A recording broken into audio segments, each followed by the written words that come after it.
Hi Taurus, welcome to Higher Source Tarot for your mid-month February tarot and oracle card reading. This is a reading for all Taurus, Sun, Moon, Rising, and Venus.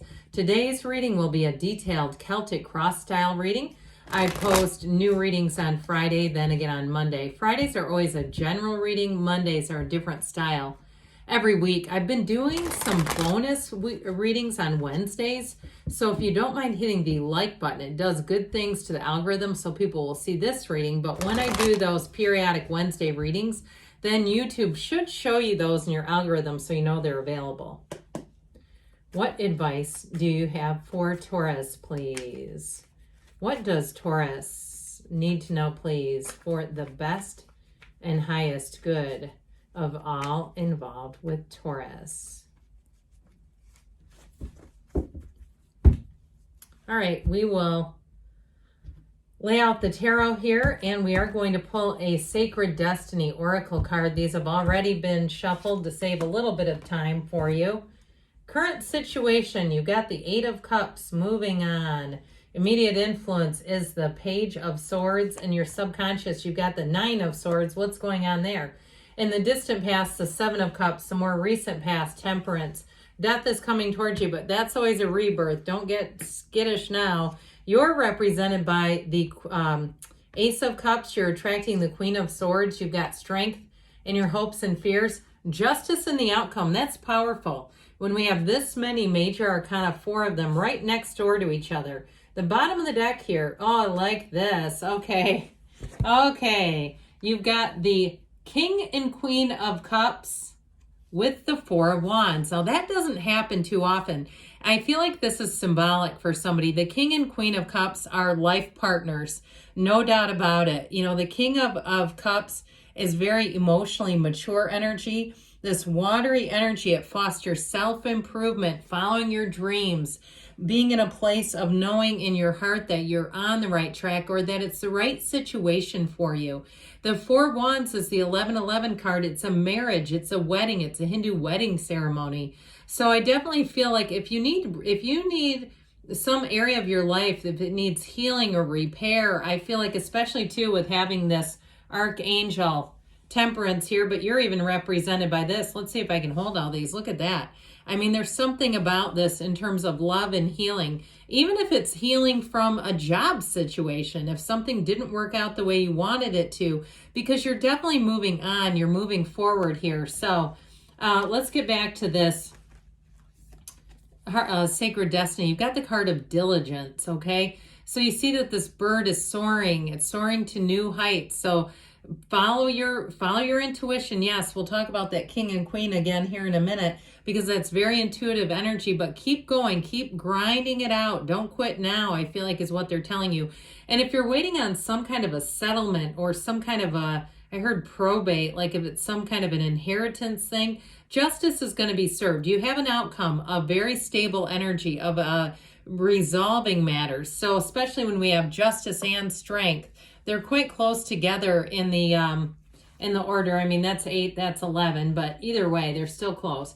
We have, let's see, death, justice, death and temperance come right next to each other, but they're in reversed order, but that doesn't matter. We'll talk about that in a minute. So, all right. So with this, I mentioned this will be a time of growth for you. It's a time of, you know, really feeling like you're in a good state emotionally. But with these two, the King and Queen, they stand in their power, but they're emotionally in charge. Okay, so your emotions won't be swinging wildly. If you've been in a state of disarray, Taurus, emotional disarray, I do feel like that's coming to an end. I also feel like too, if it's a love that you're asking about, you're going to attract somebody who will really understand you, and somebody too who can let their guard down a bit. If you found that you've been in relationships that have been quite guarded. Now, in terms of work though, like I said, you're on the right track. And with that Four of Wands, that's a card of synchronicities, but it's also law of attraction. So they're saying you're on the right track, but you're going to have more opportunities. So keep plugging away, like we said with the card of diligence. Keep moving along and just don't throw in the towel because you might have a small course correction here or there. Those things happen. So You have the hero's journey here with the Page of Swords. The Page of Swords is a student of intellect. So I feel like anything you're doing, if you're starting a business on your own or you're looking to move, the Page of Swords will have you hungry for information. So if you feel like you're almost like a part-time job is doing research on another job or doing research on a move, it's the Page of Swords. The Page of Swords is also quite intuitive in the way that he can discern a lie from the truth immediately. So I feel like with the Queen of Swords and the Page of Swords in this reading, any moves that you make, you're going to vet them very closely. It'll be one of those times where you are very much in an affirmative. You'll say, I know this, I've looked into it, I've researched it. And so any moves that you make with the Eight of Cups, I definitely feel like you're not just following your heart, but you're also doing it on an intellectual level.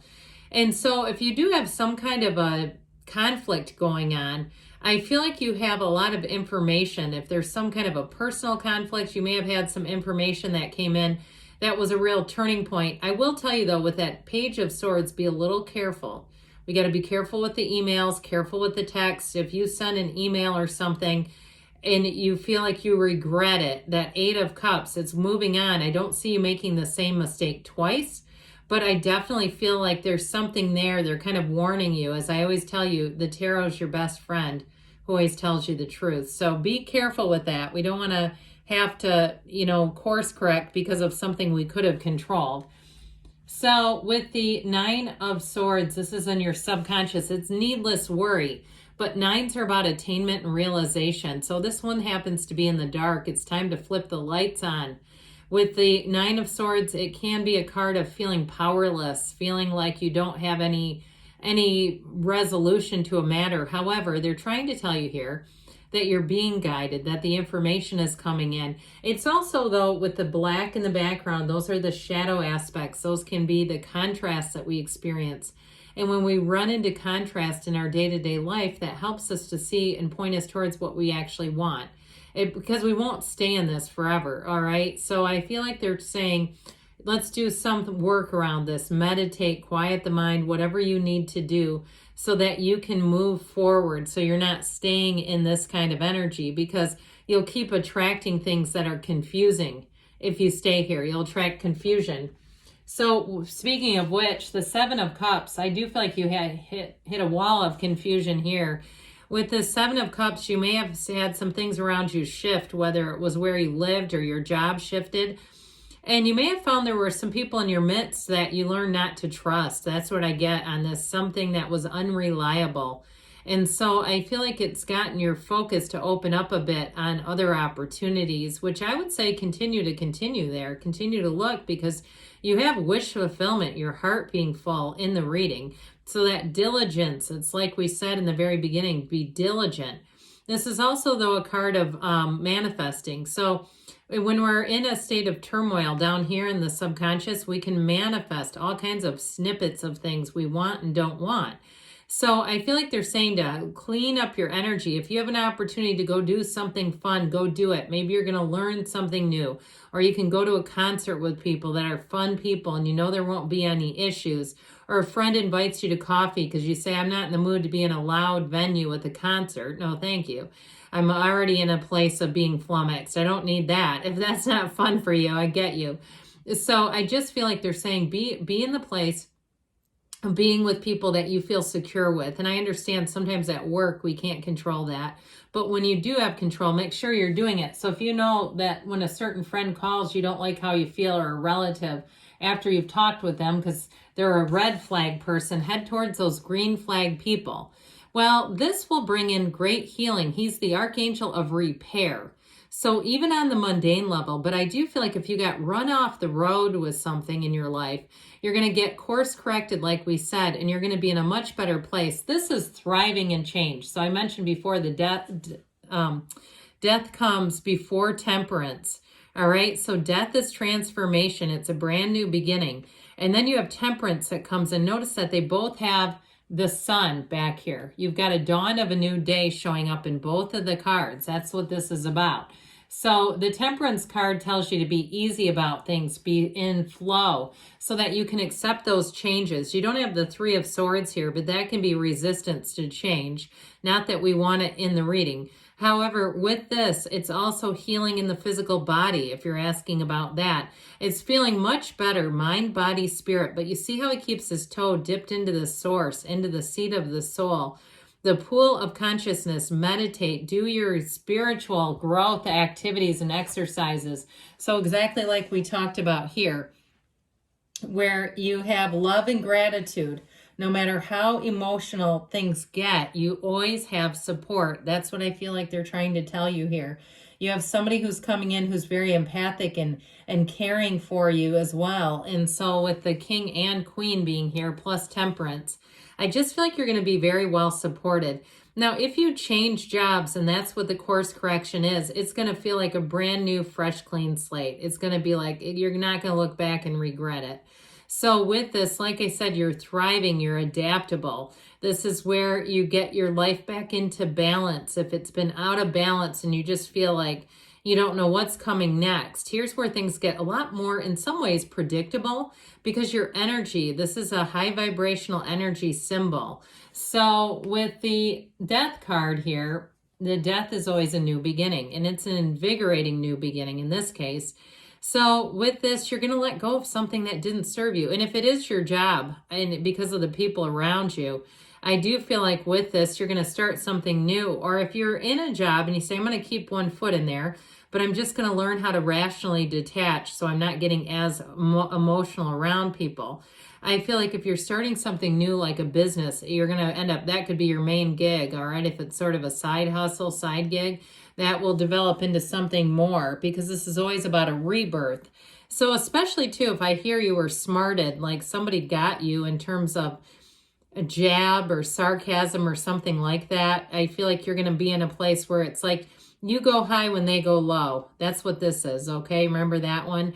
And so with this death card, it is about moving forward. And it's also too about learning about yourself. So you won't repeat the mistakes. Whatever is down here, you're not going to get off the horse and go join them. Now, if it's about a relationship, especially with the Queen of Swords being here, she's the widow of the tarot. She's learned her lesson. She commands a presence. She commands authority, but she's also great for communication. So in terms of relationships, you'll have one that's very straightforward. If you've had things that have been confusing for you in relationships, not anymore. This is also too, though, like we said, it's somebody who's very compassionate and understanding. If you are going through a bit of a trial in some area like work or even with a move, that person's very understanding of it. And it's okay too if they've heard... I'm laughing because I feel like somebody, maybe it's you dealing with them, I don't know. But somebody who every time they tell the same story about work, they want their partner to listen to it again. So they're telling like somebody new, like their mom or their brother or whatever. And they go, are you even listening? And then you've already heard the story. But you go, yeah, I'm listening. It's like, there's something about it that really makes me chuckle. But that period is coming to an end, okay? So if you've already gone through it and you go, oh God, it's like you've just been walking with me. Of course I have been. The cards are walking with you. There's sacred divination. So you're definitely attracting somebody who will be with you no matter what. And it's a love that evolves and grows. And it's like when you're in this kind of energy, life just gets better. It gets easier. Little things don't disturb you. And so with the Queen of Swords, very highly intellectual energy. So especially anything that's communicated, it's clear, it's concise, it moves forward. And there's not like some investigatory thing where you have to sit and read everything repeatedly because you're trying to make sure you didn't miss something. This is so straightforward. You can't miss it. And so with the Strength card here, you've waited, you've been patient, you're overcoming here. It's an energy of power. It's also the energy of taking control of something. So I do feel like if something's been not what you wanted it to be or not what you thought it was going to turn into, here's where you take the lead. Here's where you take command. And with Justice, it's justice is served. It's a card of balance. It's a card of a decision, putting your foot down somewhere in your life, but it's also a change for the better. It's integrous. It's moving forward with trust and with an energy of commitment too. So in terms of relationships, it's very straightforward, but even too with jobs or a move, the Justice card is great. If you say, why does this stuff always happen to me? Finally, you'll say, I finally got a turn for the better when Justice is in the outcome. I don't think I told you this, but you had Scorpio, Leo, Sagittarius, and Libra here. All right, what else does Taurus need to know, please? Advice for Taurus. Romance. All right, so if I didn't get into that too much, because I really felt the stability of the relationship, get more information. And maybe for some that is romance. Big happy changes. I've not seen that card in quite a while. In the near future, and there's something better. You got big happy changes coming in. Good things are on the way, Taurus. I love you, and I'll be back again soon.